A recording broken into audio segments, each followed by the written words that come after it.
Segundo Samuel, capítulo 2. E sucedeu depois disto que Davi consultou ao Senhor, dizendo: Subirei a alguma das cidades de Judá? E disse-lhe o Senhor: Sobe. Bom, Hebrom tornou-se então a capital de Davi por 7 anos e meio, mas depois Jerusalém então se torna a capital. Mas antes era Hebrom. E falou Davi: Para onde subirei?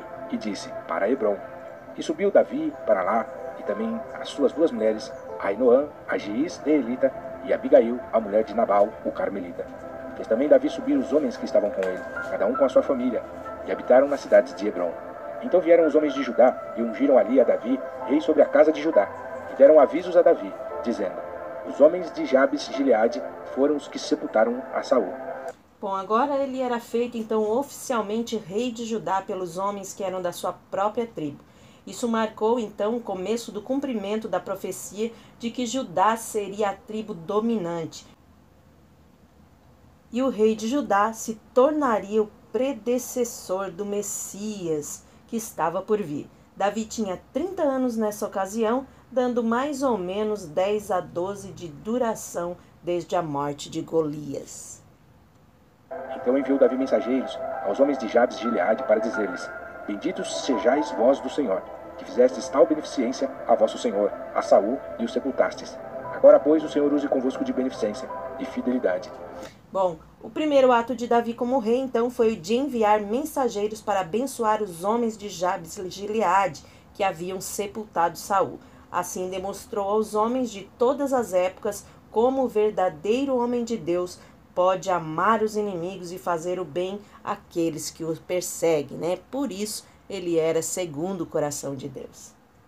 Também eu vos farei este bem, porquanto fizestes isto. Esforcem-se, pois, agora as vossas mãos, e sede homens valentes, pois Saul, vosso senhor, é morto. Mas também os da casa de Judá já me ungiram a mim por seu rei. Porém, Abner, filho de Ner, capitão do exército de Saul, tomou a Is-Bosete, filho de Saul, e o fez passar a Manaim. E o constituiu rei sobre Gileade, e sobre os Assuritas, e sobre a Gisrael, e sobre Efraim, e sobre Benjamim, e sobre todo Israel. Da idade de 40 anos era Is-Bosete, filho de Saul, quando começou a reinar sobre Israel, e reinou 2 anos, mas os da casa de Judá seguiam a Davi. E foi o número dos dias que Davi reinou em Hebrom, sobre a casa de Judá, 7 anos e 6 meses. Bom, nós temos o nome aí Isbosete, né, no versículo 10, para você que gosta de anotar no seu caderno. Isbosete significa homem de vergonha. Ele era um dos filhos mais jovens de Saul, ao qual Abner fez questão de fazer rei sobre Benjamim e sobre o resto de Israel, menos Judá. Ele tinha 40 anos quando começou a reinar em Israel e reinou por somente 2 anos. Então saiu Abner, filho de Ner, com os servos de Is-Bosete, filho de Saul, de Manaim a Gibeon. Saíram também Joabe, filho de Zeruia, e os servos de Davi, e se encontraram uns com os outros, perto do tanque de Gibeon. Bom, então aí Gibeon, para você, né, que vai viajar a Israel, já vou profetizar que você vai conseguir aí estar viajando para Israel, não numa época de guerra, é claro, mas está aí conhecendo a cidade, né, escolhida por Deus. Gibeon hoje é a atual em Gib, né? Então, para você anotar aí no seu caderno que não é mais Gibeon. Talvez se você procure Gibeon, não vai encontrar. E pararam estes deste lado do tanque e os outros do outro lado do tanque. E disse Abner a Joabe: Deixa levantar os moços e joguem diante de nós. E disse Joabe: Levantem-se. Então se levantaram e passaram, em número de 12 de Benjamim, da parte de Isbosete, filho de Saul, e 12 dos servos de Davi. E cada um lançou mão da cabeça do outro, cravou-lhe a espada no lado, e caíram juntos. Por isso se chamou aquele lugar Eucate Azurim, que está junto a Gibeon. E seguiu-se naquele dia uma crua peleja. Porém Abner e os homens de Israel foram feridos diante dos servos de Davi. Estavam ali os 3 filhos de Zeruia, Joabe, Abissai e Azael. E Azael era ligeiro de pés, como as gazelas do campo. E Azael perseguiu a Abner, e não se desviou de trás de Abner, nem para a direita nem para a esquerda. E Abner, olhando para trás, perguntou: És tu Azael? E ele falou: Eu sou. Então lhe disse Abner: Desvia-te para a direita, ou para a esquerda, e lança a mão de um dos moços, e toma os seus despojos. Porém Azael não quis desviar-se de trás dele. Então Abner... Bom, né, Abner então foi justo em querer que Azael tomasse a armadura de um dos seus moços como troféu, mas ele estava determinado a matar Abner e tomar a sua armadura. As armaduras dos comandantes, elas eram consideradas um prêmio naquela época. Abner tornou a dizer a Azael: Desvia-te de trás de mim, porque hei de eu ferir-te e dar contigo em terra? E como levantaria eu o meu rosto diante de Joabe, teu irmão? Porém, não querendo ele se desviar, Abner o feriu com a ponta inferior da lança pela quinta costela.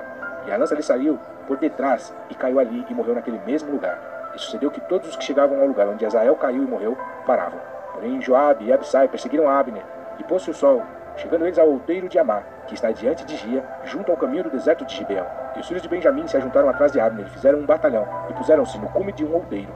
Então Abner gritou a Joabe, e disse: Consumirá a espada para sempre?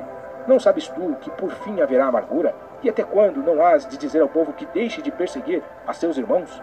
E disse Joabe: Vive Deus, que se não tivesse falado, só pela manhã o povo teria cessado, cada um de perseguir a seu irmão. Então Joabe tocou a trombeta, e todo o povo parou. E não perseguiram mais Israel, e tampouco pelejaram mais. E caminharam Abner e os seus homens toda aquela noite pela planície. E passando o Jordão, caminharam por todo o Bitrom, e chegaram a Maanaim. Também Joabe voltou de perseguir a Abner, e ajuntou todo o povo. E dos servos de Davi faltaram 19 homens e Azael.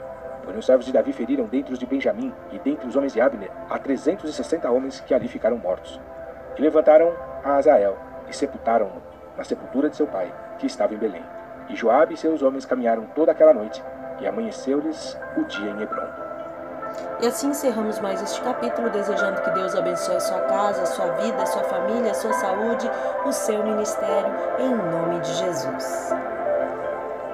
E o rei de Judá se tornaria o predecessor.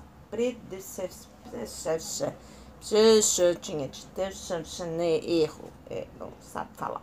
Então, vamos lá para os erros, Lano. Corta essa parte, Lano. Primeiro erro do ano. Estamos gravando isso aqui no dia 2 de janeiro de 2024. Então, primeiro erro do ano. Já errou no segundo capítulo que gravou. Coisa dessa. Então, você vai encontrar, então, aí, agora deixa eu só botar aqui que deu erro. Quero contar, bater foto, né, pra bater foto, agora não sei como é que faz pra voltar, Lana. Agora não tem como, bater foto de mim, não pode. Como é que faz aqui? Cadê pra virar? Não tem mais botão de virar, cadê de voltar? Então, vamos ver se... depois vai ter que pegar o caderno, então. Escrever ali o ex de gibi ali.